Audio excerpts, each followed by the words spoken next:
193 लाइए ना।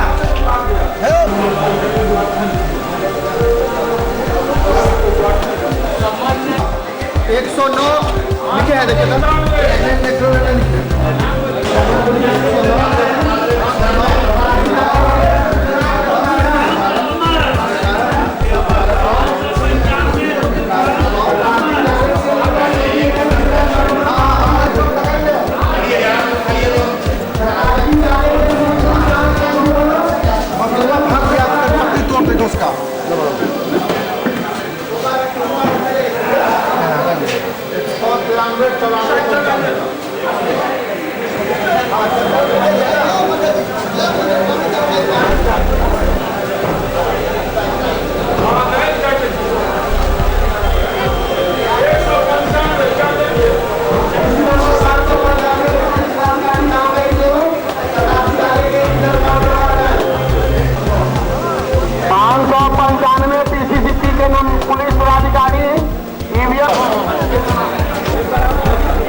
चौबीस सौ 48 घंटे पहले प्रचार प्रसार का सारा कार्य बंद हो गया है और इसके बाद किसी भी तरह के प्रचार प्रसार कार्य की अनुमति स्नान केंद्र पर स्टैटिक ड्यूटी में नहीं है। जितने भी हम लोग के उसके ऊपर पीसीसीपी है, जो पेट्रोलिंग कम जो स्टेट पुलिस फोर्स का बल है, जो कि ईवीएम की सुरक्षा और कर्मियों की सुरक्षा में रहेंगे, तो वो सब में हम लोग इनका उपयोग कर रहे हैं। तो कुल जो 16 से इकट्ठी हुई है, उसमें सीआरपीएफ के भी जवान हैं, एसएसबी के जवान हैं, फिर नागालैंड की फोर्स है, सीआईएसएफ की फोर्स है, ये सब सारे फोर्स हैं। कुल 613 पीसीसीपी के माध्यम से हम लोग यहाँ से ईवीएम कल से डिस्ट्रीब्यूशन होगा और ये डिस्ट्रीब्यूशन हो करके फिर परसों मध्य और वहाँ पर सही रूप से मतदान कार्य को संपन्न कराएंगे। और जितने भी हमारे कमजोर टोले हैं, वल्नरेबल टोले हैं, वो सब में भी इसके ऊपर 34 जोन बनाए गए हैं। बस ये वहाँ पर जहाँ भी जरूरत होगी तो इमीडिएटली वहाँ पहुँच करके वो कार्रवाई करेंगे और जहाँ ईवीएम वगैरह बदलने की प्रॉब्लम होगी उसको ठीक करेंगे। 10 सुपर जोनल बनाया गया है विधानसभा वार, जो जिला स्तर के वरिष्ठ मजिस्ट्रेट रहेंगे और 10 आरओ अलग से कार्य करेंगे। पूरी गतिविधियों के नियंत्रण के लिए कंट्रोल रूम खोला गया है, जो है चलाएंगे और वहां से सारी चीजें का नियंत्रण हम लोग करेंगे। यहाँ पर अभी वोटर स्लिप का बचे हुए वोटर स्लिप को हम लोग वैकल्पिक कार्ड नहीं है तो वैकल्पिक दस्तावेज निर्धारित किए गए हैं, जिसमें से एक ये वोटर स्लिप भी है। वोटर स्लिप साइंड होना चाहिए, बीएलओ के द्वारा मुहर लगा होना चाहिए ओरिजिनल में। कई जगहों पर हम लोग को पूर्व में जानकारी मिली है कि सिर्फ स्लिप फाड़ करके कोशिश करते हैं, तो सब हम लोगों ने सभी को प्रशिक्षित किया है कि वो बीएलओ का हस्ताक्षर उस पर होना मस्ट है और मुहर होना मस्ट है। और एक एक सैंपल बीएलओ के सिग्नेचर का सैंपल जो मतदाता पर्ची बता है उसका एक कॉपी भी हम लोग सभी मतदान केंद्र पर प्रिसाइडिंग अफसर को भी उपलब्ध कराएं। तो ये व्यवस्था उसमें की गई है। हेल्पलाइन नंबर विधानसभा वार है, जिला नियंत्रण कक्ष का दूरभाष नंबर है 240 600 और एक टोल फ्री नंबर भी है 1800 345 6395 और इसके अलावा विधानसभा वार भी कंट्रोल रूम के नंबर है जो कि कार्यरत रहेंगे। और अभी से लेकर के आगे हम लोग का जब तक मतदान कार्य समाप्त नहीं होता और सारे हम लोग के ईवीएम पोलिंग के बाद वापस नहीं आते तब तक ये सब सारे कार्य करते रहेंगे। मतदाताओं के बारे में आपको पहले ही हम लोग ने जानकारी दी है और कुल मतदाताओं की संख्या लगभग 25.5 लाख है 10 विधानसभा क्षेत्र के अंतर्गत। और कुल हम लोगों ने जो आदर्श मतदान केंद्र बनाया है वो 5 है प्रति विधानसभा। तो आदर्श मतदान केंद्रों में बेहतर सुविधाएं देने का प्रयास किया गया है और वहाँ पर हम लोग जो भी मतदाताओं की आवश्यकता होती है, वेटिंग प्लेस होता है, टॉयलेट्स होता है, पानी पीने की व्यवस्था है और बेहतर साइनेजेज है, वो सब वहाँ पर लगाए जाएंगे लेकिन अन्य मतदान केंद्रों पर भी ऐसी सुविधाएं उपलब्ध हैं कि वहाँ पर जो मतदाता आते हैं उनके लिए शौचालय की सुविधा रहे और पानी पीने की सुविधा रहे और कहीं लाइन लगाने की सुविधा रहे। ये सब हम लोगों ने यथासंभव प्रयास किया है। प्रत्येक बूथ पर यथासंभव विद्युत कनेक्शन देने का प्रयास किया गया और प्रायः यह हो भी गया है। तो और जहाँ दूरस्थ क्षेत्रों में ऐसा संभव नहीं हो वहाँ पर जनरेटर का कनेक्शन अथवा स्थानीय व्यवस्था करके वहाँ पर रोशनी की व्यवस्था निश्चित की जाएगी। हमारे जितने भी मतदान कर्मी हैं वो अभी प्रखंडों में ज्वाइन कर चुके हैं और कल इनका प्रस्थान होगा और सभी को 3 बार कम से कम प्रशिक्षण दिया जा चुका है। इस बार के चुनाव में एक विशेष बात यह है कि 83 दरभंगा के अंतर्गत वीवीपैट का इस्तेमाल होगा और सभी विधानसभा क्षेत्रों में ईवीएम के माध्यम से मतदान होगा और 83 दरभंगा में वीवीपैट भी इस्तेमाल होगा। तो वीवीपैट में मतदाताओं को अपने मत डालने के बाद उसको देखने की सुविधा रहेगी जो उनके डिस्प्ले पर आएगा और डिस्प्ले पर अपने मत को देख सकेंगे। ईवीएम खराब होने की शिकायतें कई जगह प्राप्त होती हैं तो उसको ठीक करने के लिए कई जगहों पर मोटरसाइकिल दस्ते लगाए गए हैं। कुल हम लोग 69 मास्टर ट्रेनर जो है हम लोग ईवीएम के स्पेशल मोटरसाइकिल दस्ते के रूप में पूरे जिले में प्रतिनिधित्व कर रहे हैं और साथ में ECIL जो कि एक्सपर्ट है इंजीनियर है उसमें भी 39 इंजीनियर हम लोग लगा रहे हैं। 5 वीवीपैट को देखने के लिए और बाकी 34 जो है अलग अलग क्षेत्र में प्रतिनियुक्त रहेंगे और कहीं भी ईवीएम खराब होने की सूचना पर त्वरित गति से वहां पहुंच करके उसका समाधान करेंगे तो ताकि कम से कम मतदाताओं को कोई दिक्कत नहीं हो और मतदान जो है जारी हो सके रह सके। और मीडिया के माध्यम से भी हम अनुरोध करेंगे कि अगर कहीं मतदान किसी कारण से तकनीकी कारण से बाधित होने की शिकायत मिलती है उसको जिला नियंत्रण तक में अवश्य सूचित करें। और मीडिया का भी व्हाट्सएप ग्रुप बना हुआ है तो इसका इस समय बहुत ही सदुपयोग किया जा सकता है और कहीं ऐसी चीजें देखने को मिलती हैं जिससे आपको लगता हो कि निर्वाचन की गतिविधि में किसी प्रकार का आपको कुछ सूचनाएं जिला प्रशासन को देनी है तो उस व्हाट्सएप के माध्यम से भी आप हमारे इस पे दे सकते हैं। इस बार 2 चीजें बड़ी सही तरीके से की गई थी इलेक्शन के समय में। एक तो समाधान सुविधा जो हम लोगों ने पिछले वीडियो प्रेस कॉन्फ्रेंस में बताया था तो सुविधा के माध्यम से ही सारे जितने भी परमिशंस दिए गए 24 घंटे के अंदर दिए गए और इसके कारण जहां भी पॉलिटिकल पार्टी या कैंडिडेट जिसको पहचान के लिए भी सभी मतदान केंद्रों पर महिला वो लगाया गया है। किसी कारणवश वहां नहीं उपस्थित होती कुल मिलाकर सीसीए का केस जो है सीसीए का केस 81 लोगों पर किया गया है जिसमें 7 लोग को जिला बदल या तरीफार जिसको आप करते हैं वो किया गया। 10 लोगों को अन्य थानों में उपस्थिति दर्ज कराने के लिए कहा गया और 3 का डिटेंशन 3 मतलब प्रिवेंटिव डिटेंशन। वाहन के बारे में मैं बता देता हूँ जो वाहन के 3 तरह के वाहनों का आवागमन होगा। पहला तो जो कि अभ्यर्थी का है अभ्यर्थी को 3 तरह के वाहन का परमिशन है। एक तो उसके स्वयं का वाहन का है दूसरा उसके इलेक्शन एजेंट का है और तीसरा उसके सहयोगी का है और प्रत्येक में किसी में भी 5 से ज्यादा लोग नहीं बैठ सकते हैं। विंड स्क्रीन पे ओरिजिनल परमिशन जरूर होना चाहिए और जिस गाड़ी का परमिशन जिसके नाम से है उसका उसमें रहना जरूरी है। मोटरसाइकिल वगैरह सर मोटरसाइकिल का परमिशन अगर और आगे बताते हैं वोटर्स जो है वोटर्स को भी अपने गाड़ियों से आने जाने की छूट रहेगी तो वो मतदान केंद्र के 200 मीटर तक दायरे तक जाएंगे और अपना मताधिकार का प्रयोग करके अपने यहाँ वापस जा सकते हैं। रेगुलर फ्लाइंग में जो बसेज चलती हैं या कमर्शियल गाड़ियाँ चलती हैं उसे भी नहीं रोका जाएगा लेकिन अधिकांश गाड़ियाँ किसी की रिक्विजिशन हो गई तो ऐसी गाड़ियाँ बहुत कम होगी तो उस पर भी रोक नहीं है। लेकिन कहीं भी ऐसा शक होता है कि कोई गलत दृष्टिकोण से अगर वाहन का उपयोग करा है तो ऐसे किसी भी वाहन को धरपकड़ किया जा सकता है और ऐसे आदमी को प्रिवेंटिव अरेस्ट करके और आगे पूछताछ की जा सकती है और मतदान कार्य खत्म होने के बाद इसको छोड़ा जाएगा। वो सभी बेहतर लोगों को जाएंगे और जो वीकर सेक्शन के जो वोटर्स हैं उनमें कॉन्फिडेंस बिल्डिंग का लोग काम करेंगे ताकि कोई नए या प्रश्न में कोई वोटर्स ना रहे। लॉ ऑर्डर के क्षेत्र में जो प्रगति हुई है उसमें जिसमें चुनाव की प्रक्रिया प्रारंभ हुई थी उस समय जिले में 4,150 वारंट सन में पेंडिंग थे। 3,910 का उसमें निष्पादन किया गया। 240 अभी पेंडिंग है। जो CPF की मांग जो आई है उसको हम लोगों ने उनका वारंट हस्तगत करा दिया गया है।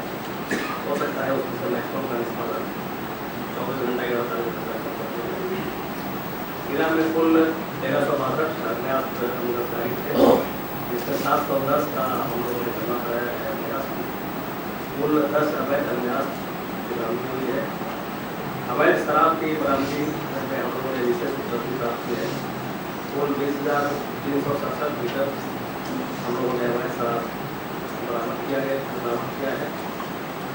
CCA के तहत 84 कार्रवाई की गई है। मामलों में भी अच्छे खासी संज्ञान किया गया है। 15,776 व्यक्तियों के विरुद्ध 107 की कार्रवाई की गई थी, जिसमें 7,152 लोगों ने मामलों में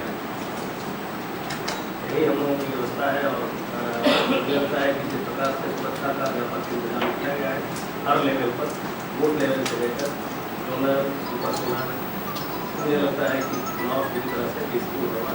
विशेष व्यवस्था हम लोगों ने ये किया है कि इस बार 2 बूथवार दस्ता हम लोगों ने बनाया है। जो घनश्यामपुर और जमालपुर को स्टेशन किया गया है वो यहाँ पर आ चुके हैं। SDRF की भी 2 रुपये आई हुई है। और बूथवार दस्ता कल से ही अपने क्षेत्र में रहना हो जाएगा और खुद पेट्रोलिंग अपना बिहार क्षेत्र में होगा।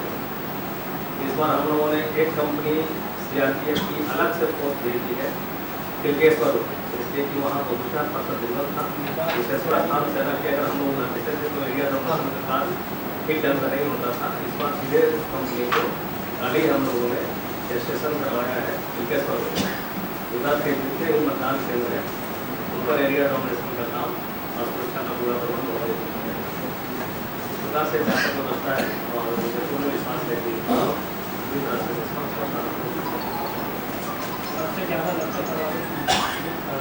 देखिए नक्सल मान लीजिए फिगर में तो है हमारा है टोटल 82 लोकेशन, जिसमें हायाघाट में है करीब 30 के आसपास, कुछ कुशेश्वर के हैं, और कुछ गाले बिहार इन सभी मतदान केंद्रों पर एक सेक्टर CPF की है। तो व्यवस्था खास प्रबंध है और इस बार एरिया डोमिनेशन के लिए भी हम अलग से चाहिए तभी वो मतदान कर सकते हैं। जैसा कि पिछले दिनों कुछ मतदान केंद्रों पर इस प्रकार के लोग पकड़ाए भी थे और मुझे ये लग रहा है कि उसकी बहुत बड़ी आशंका है और इसलिए चुनाव आयोग इस पर पूरी तरह से कार्रवाई करे। भारत के संविधान में सर्वधर्म समभाव का हम बात करते हैं, किसी भी हालत में सारे धर्मों का आदर करते हैं, महिला पुरुष सबका सम्मान करते हैं। लेकिन इस प्रकार के जो पर्दे में रह करके मतदान करना बिना उनके आइडेंटिफिकेशन का ये कदापि उचित नहीं है। मांझी जी ने नीतीश लालू को आप सब हैं, आप पूछे ना, आप लगा रहे हैं, आपने ये आपसे समझा ना हमारा अंतिम माना जी जी जी समझ गया ना। मैंने ये नहीं कहा कि मुझे लग रहा है कि उसमें पर्दे में जो लोग भी रहते हैं हमारा माँ बहनों के प्रति सम्मान है, लेकिन पर्दे में रह करके मतदान करना और बिना फोटो आइडेंटिफिकेशन का ये कदापि उचित नहीं और संवैधानिक है और इस पर कड़ी कार्रवाई चुनाव आयोग करे ताकि ये सुनिश्चित हो जाए 5वें चरण में। और ये बड़े पैमाने पर लालू जी और नीतीश जी इसमें मास्टर है, वो काम कराने का प्रयास कर रहे हैं। आज मांझी जी ने चुनाव सभा में मीडिया को बयान देते हुए लालू जी और नीतीश जी को अपशब्द कहा है, यानी गालियाँ वाली पूछे देखो मांझी जी, मुझे नहीं लगता है कि इस प्रकार के गलत आदमी है, वो तो बेचारे अपने कमजोर आदमी अपने को कहते हैं भी, और वो इस प्रकार के अनर्गल बयानबाजी करते नहीं है।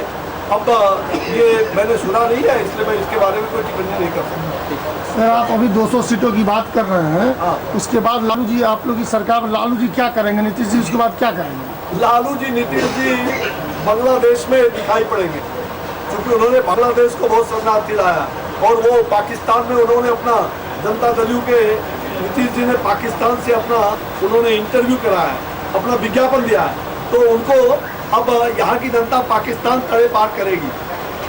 एनडीए की अगर सरकार बनती है, सर एनडीए की अगर सरकार बनती है कि आप मुख्यमंत्री पद के दावेदार होंगे? नहीं, किसने कह दिया? अरे मैं कार्यकर्ता हूँ, मैं कार्यकर्ता के नाते सब पद का जिम्मेवारी दे सकता हूँ, इसलिए चिंता मत करिए, मैं मुख्यमंत्री पद के लिए कहीं दावेदारी नहीं करता। पासवान जी से आग्रह कर रहा हूं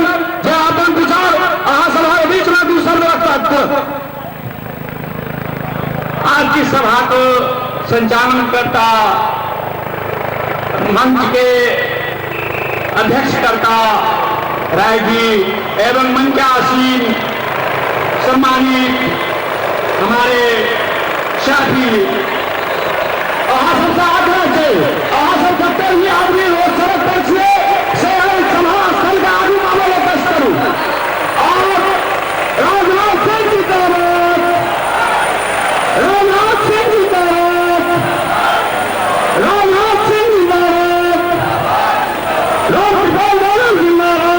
सांसद कीर्ति आजाद जिंदाबाद सांसद कीर्ति राजनाथ सिंह जिंदाबाद गृह मंत्री आज डबली धाम बैरमपुर के धरती पर पधार चुके हैं और हम सबसे आग्रह करब जबते भी संख्या में चेयर रही नौजवान साथी से सभा स्थल के आगे पर आवे का कष्ट करूं और अपने लोग में हमारे माननीय सांसद कीर्ति आजाद जी उपस्थित हो गए हैं मंच पर और हमारे गृह मंत्री राजनाथ सिंह जी आए राजनाथ सिंह जिंदाबाद राजनाथ सिंह जिंदाबाद राजनाथ सिंह जिंदाबाद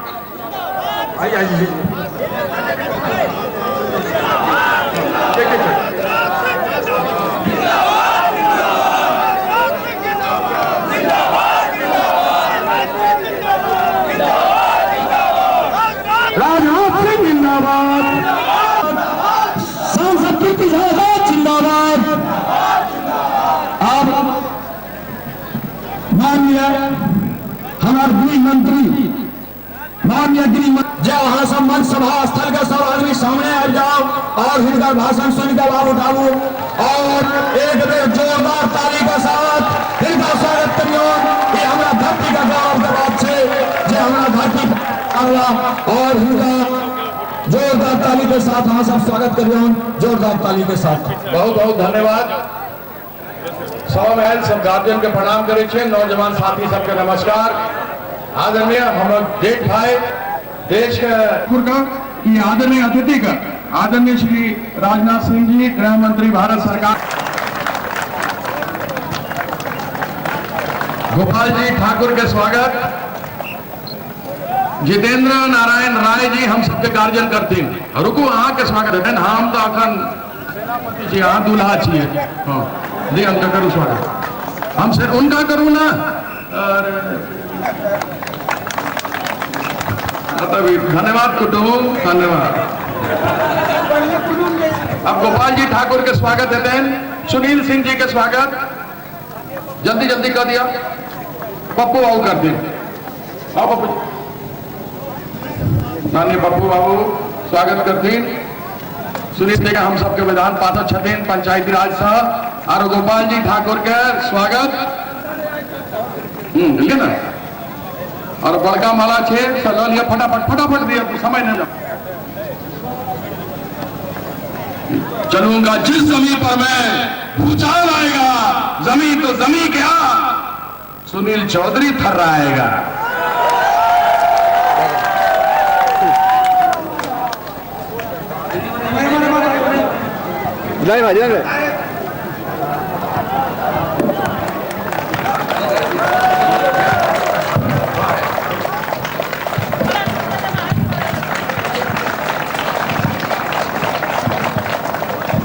अब हम सीधा हम सपन का पास में झूले देखा वहां उनका से अनुरोध के सीधा अपन उद्बोधन करता।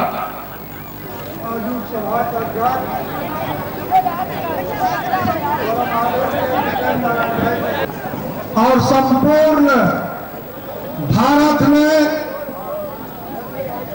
विश्व में प्रख्यात नाम और भारत सरकार के गृह मंत्री परम आदरणीय श्री राजनाथ सिंह जी हमारा सभा लोकप्रिय सांसद अंतर्राष्ट्रीय क्रिकेट खिलाड़ी जे संपूर्ण अपन पहचान के वास्ते मुहताज रहे एवं परम आदरणीय श्री कीर्ति आजाद जी हमारा सभा प्रधान पार्षद आदरणीय श्री सुनील सिंह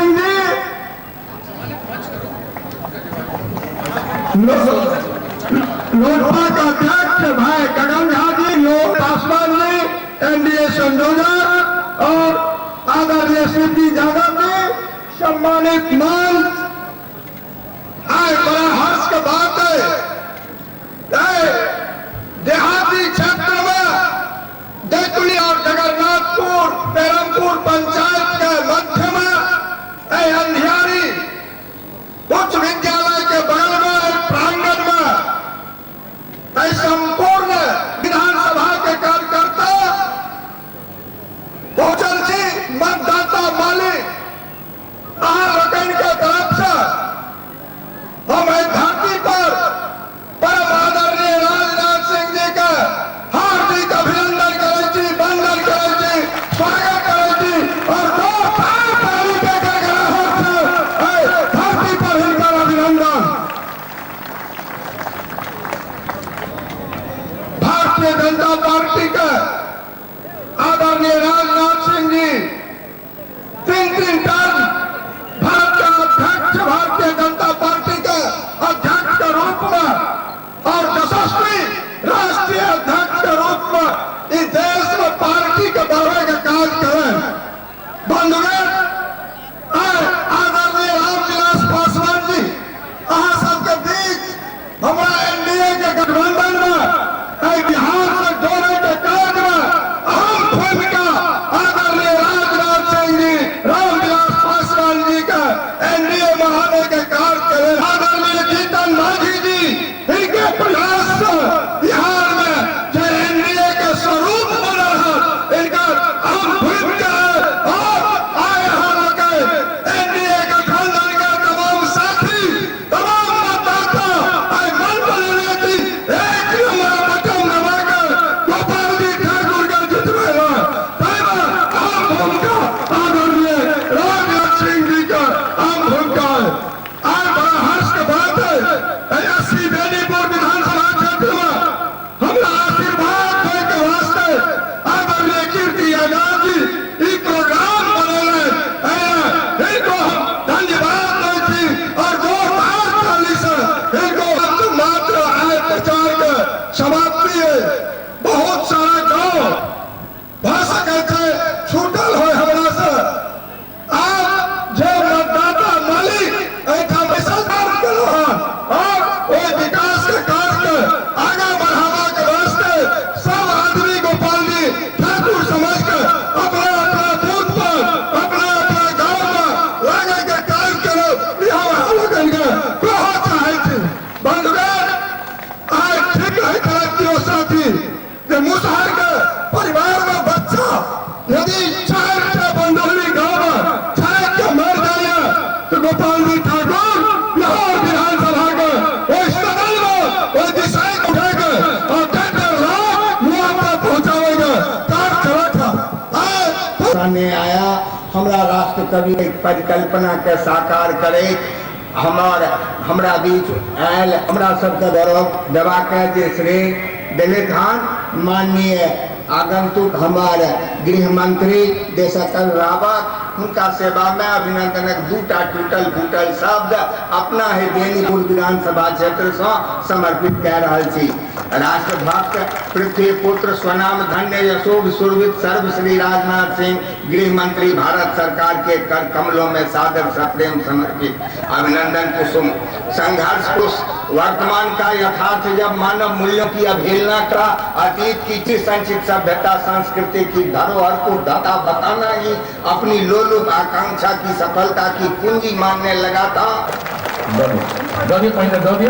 पहले दो दिया ना हाथ में माला दो दिया। बहुत बहुत हाँ ताली की जोरदार खबर। एक सुंदर आदरणीय मास्टर साहब मजा आया, श्रीलंका को है मजा आया, लेकिन पाकिस्तान को पीटने का जो मजा आया वो किसी टीम को पीटने का नहीं। और आदरणीय राजनाथ सिंह जी भी अगर एक गोली चलता है पाकिस्तान से तो ये 20 लोग ठोक देता है, कहता गिनती मत करो ठोको। ऐसे वीर पुरुष भारत मां के सती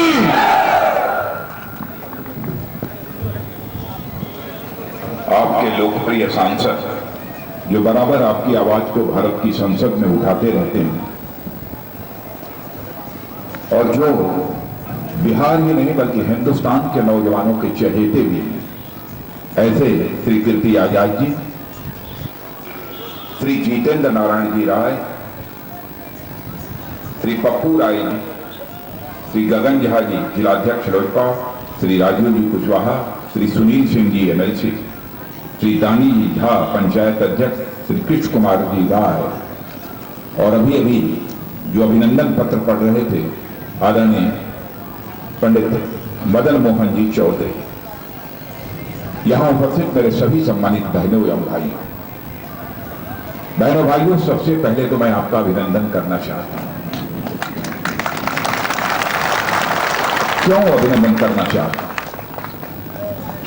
प्रायः सार्वजनिक सभाओं में मैंने कई स्थानों पर देखा है, मैं बराबर सभा को पढ़ने की कोशिश करता हूं कि सभा में आए लोग क्या सोच रहे हैं, क्या समझ रहे हैं, कैसी जागरूकता है। जिस समय हमारे आदरणीय पंडित मदन मोहन जी चौधरी ये अभिनंदन पत्र पढ़ रहे थे, मैंने देखा है अभिनंदन पत्र जब भी पढ़ा जाता है तो तालियां वलियां बजती नहीं, शांति से लोग खड़े रहते हैं और अभिनंदन पत्र को सुन लेते हैं। मैं जिस समय आपकी तालियां बज रही थी उससे मैं इस नतीजे पर पहुंचा कि साहित्य के प्रति और सचमुच प्रतिभा के प्रति आपके भी दिलों में सम्मान है, शायद इसीलिए आप लोग बराबर जो है ताली बजा रहे हैं, और आपके अंदर जागरूकता है इसीलिए शायद आप ताली बजा रहे हैं। वो मेरे प्रति नहीं, शायद मदन मोहन जी चौधरी के हृदय का जो भाव वो आपके हृदय को भी स्पर्श करने में कामयाब रहा है, इसे हम ताली बजा रहे हैं। आज फिर मैं आपके पास आया हूं तो गोपाल जी ठाकुर के लिए आया हूं।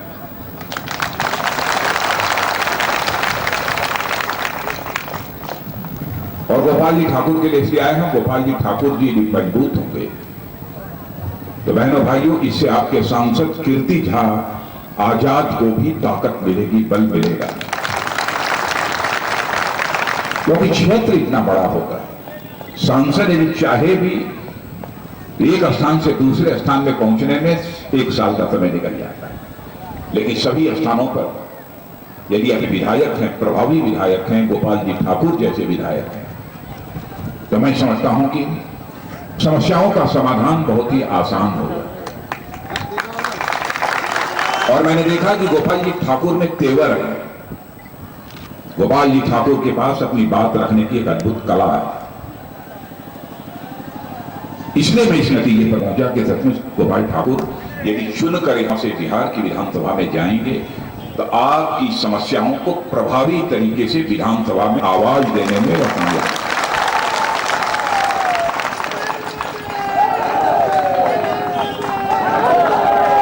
और बहनों भाइयों, वैसे तो वर्षों से 47 के बाद 51 से जब से मतदान का सिलसिला शुरू हुआ है, चुनावी सिलसिला शुरू हुआ है, तब से आप लोग वोट देते आ रहे हैं। हमारे जैसे नेता बराबर जब भी 51 से लेकर लगातार इस देश में विधानसभा और लोकसभा के चुनाव हुए हैं, आपके बीच आए होंगे, उन्होंने अपनी बातें रखी होंगी, आपसे वादे भी किए होंगे। लेकिन मैं समझता हूं कि जितने वादे नेताओं ने किए, यदि थोड़े बहुत भी वादे पूरे हो गए होते तो आज हमारा भारत दुनिया का सबसे ताकतवर देश बन गया होता। बहनों भाइयों, जीवन में राजनीतिक क्षेत्र में काम करते हुए जो मैंने सावधानी बरती, और मैं आपको बतलाना चाहता हूं, मैं अपने संसदीय क्षेत्र में भी वादा नहीं करता हूं, वादे नहीं करता हूं। मैं विश्वास का संकट भारत की राजनीति में नहीं पैदा होने देना चाहता। कथनी और करनी में भी अंतर नहीं होना चाहिए। और मैं इस सच्चाई को जानता हूं, सार्थक राजनीति यदि की जा सकती है तो झूठ बोलकर सार्थक राजनीति नहीं की जा सकती, बल्कि सच बोलकर ही केवल सार्थक राजनीति की जा सकती है। इस हकीकत को भी मैं अच्छी तरह समझता हूं। और भारतीय जनता पार्टी की सबसे बड़ी पूंजी है। इसीलिए मैं आपके बीच कुछ चंद बातें रखूंगा। महागठबंधन 3 राजनीतिक पार्टियां हैं, कांग्रेस, लालू जी की पार्टी राजद, नीतीश जी जनता दल यू। क्या यह सच नहीं है कि तीन के तीनों राजनीतिक पार्टियों ने जब से बिहार अस्तित्व में आया है तब से बराबर इन्हीं की सरकार रही है। हमारा मुख्यमंत्री कभी भी बिहार में नहीं रहा। हम तो इतनी ही आपसे अपील करने आए हैं, सबको देखा बार बार, उसको हमको देखिए एक बार। हम तो यही अपील करने के लिए,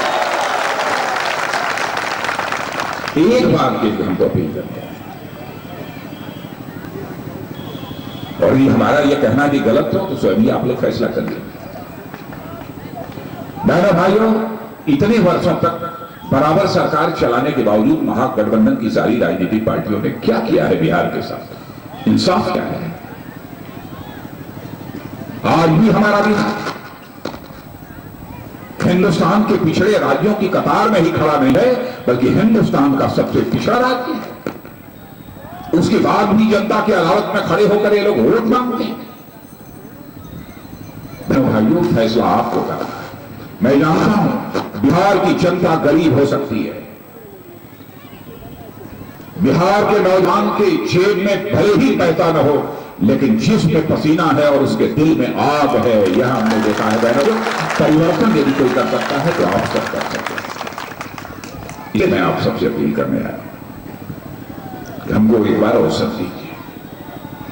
अब जैसे विकास के मामले में आप सबसे यदि मैं पूछूं, यहां से लेकर इतने हजारों लोग खड़े हैं, मैं देख रहा हूं चारों तरफ, मैं आपसे ही जवाब चाहूंगा और मैं निवेदन करूंगा कि आप मुझे जवाब दीजिए। इशारों में दीजिएगा, हाथ उठाकर दीजिएगा। ये लोग आज भी आकर वादा करते होंगे कि हम विकास करेंगे। देखिए, अकेले कीर्ति आजाद चाहे कितने लोकप्रिय हों, चाहे कितने अच्छे वक्ता हों, चाहे कितने प्रभावी हों, सरकार नहीं रहेगी तो अपना तलवार रगड़ते रहेंगे, लेकिन जो काम होना चाहिए नहीं हो पाएगा। मैं जानता हूं कुछ लोग कहते होंगे, अरे साहब कीर्ति आजाद तो सांसद है, कौन सा करिश्मा कर दिया। अरे हम होते, कीर्ति आजाद होते, कोई होते, अपना मुख्यमंत्री रहेगा ही नहीं, इंसाफ नहीं करेगा, चाहे लाख तलवार रगड़े। आज भी मैं देखता हूं आपके क्षेत्र मिथिलांचल की समस्याओं को प्रभावी तरीके से भारत की संसद में उठाने का काम यदि करता है तो आपके सांसद कीर्ति आजाद करते हैं मेरे भाई। अब इसीलिए चूंकि इन लोगों की सरकार रही तो मैं आपसे पूछूं कि आपके यहां सड़कें सब गांवों की ठीक ठाक तो बन गई है ना? भैया इधर भी बतलाइएगा, तो हाथ उठा के बताइए, बन गई है कि नहीं? नहीं बनी? सब बन गई, सारी गांव की एकदम चमचमाती नहीं बनी। मैं बनी है तो ये कह रहे हैं बन गई है। गोपाल जी ने थोड़ा लग के बनवाया होगा जो बनवाया। हाथ उठाइए कि बनी हो तो कहिए हाँ, न बनी हो तो ऐसे करिए नहीं। बनी है कि नहीं? नहीं। गोपाल जी क्या करेंगे जब अपना मुख्यमंत्री ही नहीं रहेगा? गोपाल जी क्या करेंगे? अगर यहां पर कुछ नहरें वहरें होंगी खेतों की सिंचाई के लिए, नहर वहर नहीं है? नहीं है। भैया इधर नहर वहर कहीं है कि नहीं? या उधर के लोग वहां जो खड़े हैं, आप यहाँ कोई नहर वहर चल रहा है? फिर ट्यूबवेल एक भी नहीं चल रहा है। ट्यूबवेल चल रहा है कि नहीं? नहीं। अगर यह बताइए, स्कूलों में मास्टर साहब वगैरह सभी जगह सरकारी स्कूलों में होंगे, पढ़ाई लिखाई तो ठीक चल रही है तब? अगर पढ़ाई मान लिया पढ़ाई नहीं होती है, लेकिन अस्पतालों में दवाई वगैरह तो कायदे से मिल रही है, वो भी। अगर दवाई नहीं मिल रही है तो कम से कम आदमी लोगों को दवा नहीं मिलती होगी, लेकिन जानवरों का भी अस्पताल होता है, उसमें उनके लिए। अच्छा, लेकिन धान गेहूं की सरकारी खरीद वगैरह ठीक तरीके से हो जाती है कि नहीं?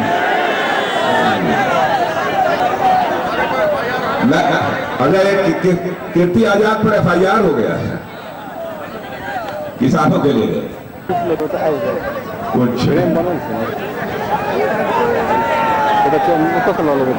अच्छा, अस्पतालों में दवाई वाई तो ठीक वो भी। अच्छा छोड़िए, कुछ नहीं होता, लेकिन बिजली वगैरह से मिल जाती है कायदे। 24 घंटे बिजली मिल जाती है ना?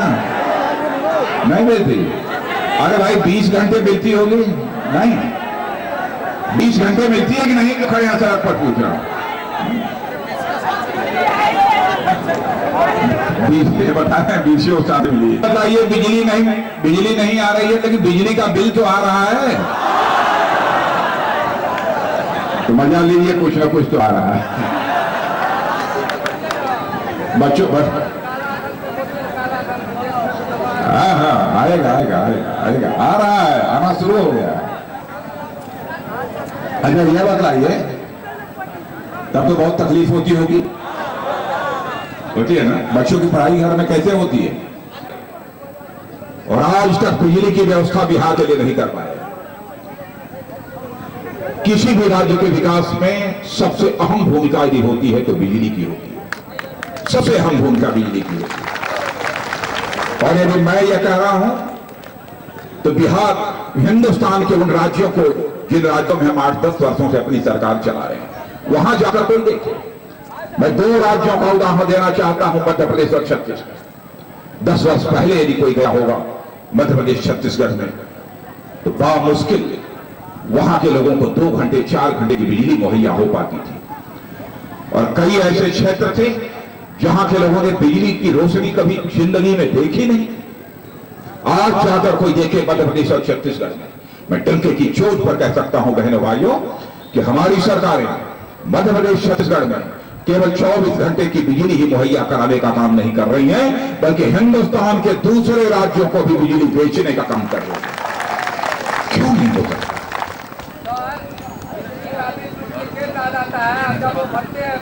हाँ नहीं, सही कह रहे हैं, ठीक है, ठीक है। थोड़ी बहुत कुछ व्यवस्था, थोड़ी बहुत, सबको तो नहीं लेकिन थोड़ा बहुत, कुछ नहीं, कोई साधन नहीं। तो मेरी बात है, ध्यान से आप लोग सुन लीजिए, मेरी बात सुन लीजिए बहनों भाइयों। हमारी सरकार भी आएगी तो सबको सरकारी नौकरी नहीं दे सकती,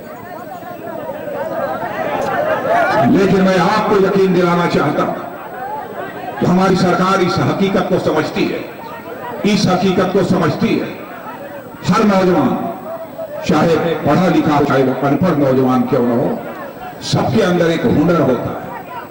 जरूरत है महीने 2 महीने 4 महीने की ट्रेनिंग देकर उस हुनर को विकसित किया जाए। और बहनों भाइयों, हमारी सरकार ने, केंद्र की सरकार ने इस काम को शुरू कर दिया है। केंद्र में हम लोगों ने कौशल विकास मंत्रालय बना दिया है।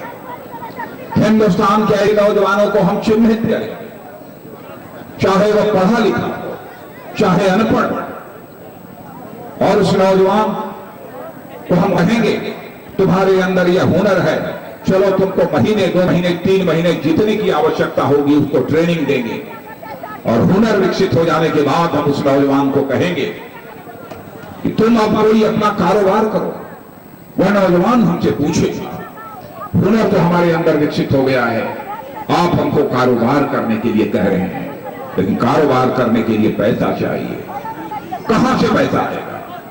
तो मेरे बहनों भाइयों, हमारी केंद्र की सरकार ने, प्रेस के लोग भी इस हकीकत को जानते हैं, मुद्रा बैंक की अलग से व्यवस्था कर दी है। और हम लोगों ने कहा है, ऐसा नौजवान जो महीने 2 महीने 3 महीने की ट्रेनिंग हासिल कर चुका है, महीने 2 महीने 3 महीने की ट्रेनिंग हासिल कर चुका है, हुनर जिसका विकसित हो चुका है, जिसके हुनर में निखार आ चुका है, ऐसा नौजवान यदि अपना कारोबार खड़ा करने के लिए बैंक से पैसा चाहता है तो 10,000 रुपए से लेकर 10 लाख रुपए तक का कर्ज उसे सस्ते ब्याज दर पर मुहैया कराया जाएगा। इसकी व्यवस्था हम लोगों ने कर दी, इसकी व्यवस्था हम लोगों ने कर दी है। मेरी बात यह गलत हो तो मैं प्रेस के दोस्तों से कहूंगा, कल अखबारों में आप लिख देना कि राजनाथ सिंह झूठ बोल कर गए। मैं इसे स्वीकार कर लूंगा, क्योंकि हमने जीवन में राजनीति आंखों में धूल झोंक कर नहीं की है बहनों भाइयों, आंखों में आंख डाल कर की है, इसलिए रखा है। यह है ऐसा। हम चाहते हैं कि नौजवान हमारी स्वाभिमान की जिंदगी जी सके। स्वाभिमान ये मनुष्य के हृदय की सबसे बलवती भावना हो। टूटे दिल से कोई व्यक्ति जिंदगी में कुछ नहीं कर सकता, मजबूत कलेजा चाहिए, तभी वह कुछ कर सकता है। और नौजवानों के अंदर यही स्वाभिमान की भावना न रही होगी 16 साल, 18 साल, 21 साल और 26 साल के चंद्रशेखर आजाद, सरदार भगत सिंह, खुदीराम बोस, अशफाकुल्लाह खान जैसे नौजवानों ने हंसते हंसते फांसी के फंदे को न चूमा होता और भारत आज तक आजाद भी था। बहनों भाइयों, उन स्वाभिमानी नौजवानों ने अपना बलिदान देकर भारत को आजादी दिलाई है। मैं आज आपसे अपील करने आया हूं, भारत की आजादी की रक्षा भी कर सकता है तो हिंदुस्तान का स्वाभिमानी नौजवान ही कर सकता है और कोई दूसरा नहीं कर सकता। मैं तो उदाहरण देना चाहता हूं। अशफाकुल्लाह खान 21 साल की जवानी थी, मां कहती थी बेटा अशफाकुल्लाह जवान हो गया है, शादी कर ले, बहू ला, मेरी देखभाल करेगी, मेरी परवरिश करेगी। लेकिन अशफाकुल्लाह के दिल में तो आजादी हासिल करने की दीवानगी थी। मुस्कुरा कर मां के आग्रह को टाल देता था। अंग्रेजों की हत्या करने के मामले में जब फांसी की सजा हो गई और फांसी के तख्त पर ले जाया गया तो मजिस्ट्रेट ने पूछा, बोलो अशफाकुल्लाह तुम्हारी अंतिम मुराद क्या है? जो भी तुम्हारी अंतिम मुराद होगी, तुम्हारा संदेश तुम्हारी मां तक पहुंचा दिया जाएगा। बहादुर अशफाकुल्लाह खान, स्वाभिमानी अशफाकुल्लाह खान ने उसी फांसी के तख्त से मुस्कुराते हुए कहा, ऐ मजिस्ट्रेट जाकर मेरी मां तक यह संदेश पहुंचा दे, तुम्हारा बेटा अशफाकुल्लाह फांसी के तख्त पर खड़े होकर अपनी शादी रचाने जा रहा है, तुम्हारी मुराद पूरी करने जा रहा है। मजिस्ट्रेट ने पूछा, क्या अशफाकुल्लाह फांसी के तख्त पर खड़े होते ही तुम पागल हो गए हो? तुम्हारा मानसिक संतुलन बिगड़ गया है। कहां है लड़की जिस लड़की के साथ फांसी के तख्त पर खड़े होकर तुम शादी रचाने जा रहे हो? स्वाभिमानी अशफाकुल्लाह खान ने 21 साल के स्वाभिमानी अशफाकुल्लाह खान ने कहा, ऐ मजिस्ट्रेट पागल मैं नहीं हो गया हूं, अंधे तुम हो गए हो।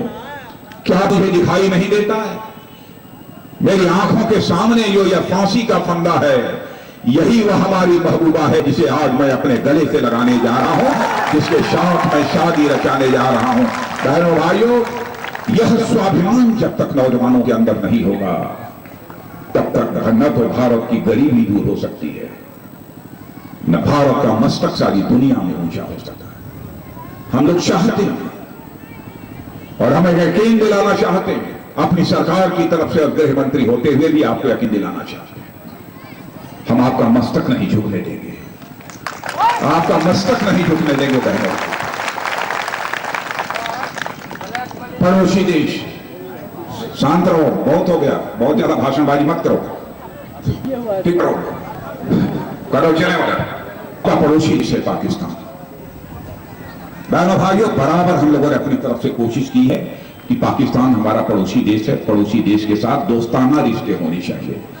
दोस्ताना ही नहीं बल्कि हम दिली रिश्ते चाहते, दिली रिश्ते चाहते। और आपने देखा होगा कि जब हमारे प्रधानमंत्री जी का शपथ ग्रहण समारोह हो रहा था, हम लोग भी शपथ ले रहे थे। उस समय हम लोगों ने जितने पड़ोसी देश, भारत के सारे पड़ोसी देशों के राष्ट्राध्यक्षों को हम लोगों ने आमंत्रित किया, सारे राष्ट्राध्यक्षों को आमंत्रित किया। पाकिस्तान के भी राष्ट्राध्यक्ष आए थे, हम उनके साथ दिली रिश्ता चाहते, लेकिन पाकिस्तान को जिस तरीके से सहयोग करना चाहिए नहीं किया। हुआ यह, सरकार बनने के 5 महीने के बाद अक्टूबर-नवंबर के महीने में पाकिस्तान ने गोली चलाकर भारत पाकिस्तान की सीमा पर हमारे 5 भारतीय नागरिकों को मार डाला, जिसमें एक हमारे यहां का अल्पसंख्यक भाई, एक मुसलमान भाई भी था, उसको भी जान से मार डाला। हमारे पास टेलीफोन के बॉर्डर सिक्योरिटी फोर्स के महानिदेशक ने कहा कि सर बड़ा हादसा हो गया। मैंने महानिदेशक से पूछा कि हमारी फोर्स ने क्या किया। उन्होंने कहा सर हम लोगों ने 16 बार सफेद झंडे दिखाए। मैंने कहा सफेद झंडे क्यों दिखाए? तो उन्होंने कहा सफेद झंडे इसलिए दिखाया जाता है कि हम पड़ोसी देश से कहते हैं कि हम आपसे लड़ना नहीं चाहते, हम आपसे बातचीत करना चाहते हैं, हम शांति चाहते हैं। तो मैंने कहा 16 बार झंडा दिखाने के बाद पाकिस्तान ने क्या किया? तो उन्होंने कहा कि पाकिस्तान ने कोई जवाब नहीं दिया। बहनों भाइयों, उसी समय मेरा भी खून गर्म हो गया। मैंने कहा 16 बार शांति का झंडा दिखाया भारत ने, फिर भी पाकिस्तान ने कोई जवाब नहीं दिया। मैंने कहा बॉर्डर सिक्योरिटी फोर्स के महानिदेशक को 17वीं बार सफेद झंडा नहीं दिखाया जाना चाहिए, पहली गोली भी हमारी तरफ से नहीं चलनी चाहिए, लेकिन पाकिस्तान की तरफ यदि गोली चलती है तो भारत की गोलियों को गिना भी नहीं जाना चाहिए। मेरे बहनों, भारत की गोलियों को गिना भी नहीं जाना चाहिए। आपने देखा उसके बाद त्राहिमाम त्राहिमाम त्राहिमाम करने लगे। और मैं बताना चाहता हूं, ये बराबर लालू जी, नीतीश जी, यह सब सारी राजनीतिक पार्टियां, कांग्रेस, अल्पसंख्यक समुदाय के मन में भय पैदा करके उनका बराबर समर्थन हासिल करते हैं। बहनों भाइयों, हम जाति पंथ मजहब के आधार पर हम सरकार नहीं चलाना चाहते। हम सरकार यदि चलाना चाहते हैं तो इंसाफ और इंसानियत के आधार पर चलाना चाहते हैं। इंसाफ और इंसानियत के आधार पर सरकार चलाना चाहते हैं। ये लोग नफरत के बीच पैदा करके सरकार चलाना चाहते हैं। भाजपा आएगी, अल्पसंख्यकों को मार डालेगी, काट डालेगी। क्या अल्पसंख्यक इंसान नहीं है? जो भी भारत की धरती पर पैदा हुआ है, चाहे किसी भी जाति पंथ मजहब और धर्म का मानने वाला क्यों न हो, सभी एक दूसरे के भाई हैं। भारत ही एक दुनिया का ऐसा देश है बहनों भाइयों, भारत ही दुनिया का अकेला ऐसा देश है जहां के ऋषियों और मनीषियों ने केवल भारत की सीमा में रहने वाले लोगों को ही अपने परिवार का सदस्य नहीं माना है, बल्कि सारी दुनिया की धरती पर रहने वाले लोगों को अपने परिवार का सदस्य मानते हुए वसुधैव कुटुंबकम का संदेश दिया है तो केवल भारत ने दिया। इसलिए मैं आप सबसे अपील करना चाहता हूं, भाईचारे के साथ सभी लोग इस धरती पर रहे, भारत के विकास का मार्ग प्रशस्त करें। यह हम लोगों की दिली ख्वाहिश है। केंद्र में आप लोगों ने सरकार बनाई है, कीर्ति आजाद जी को भारी मतों से चुनाकर भेजा है। जनता दल यू को जो अहंकार हो गया था 2010 के चुनाव में, जब हम सबसे बड़ी पार्टी हो गए, भारतीय जनता पार्टी समाप्त हो गई, उस अहंकार को 2014 के लोकसभा चुनाव में आपने चकनाचूर कर दिया है, चकनाचूर कर दिया है। वहां आपने हम लोगों को बैठा दिया है। बहनों भाइयों, यहां भी बैठा दीजिए, यही अपील करने के लिए आया है। और गोपाल जी ठाकुर यदि जीत कर जाएंगे तो आप समझिए भाजपा का ही मुख्यमंत्री बनाने के लिए हाथ उठाएंगे। दूसरी बात जीत कर जाएंगे। और आप सब लोग पढ़े लिखे जागरूक लोग हैं और इस हकीकत को भी जानते हैं कि लक्ष्मी कभी भी घर में न लालटेन लेकर आती है, न तीर चलाते आती है, न हाथ हिलाते आती है। लक्ष्मी जी आती है तो कमल के फूल पर ही बैठकर आती हैं।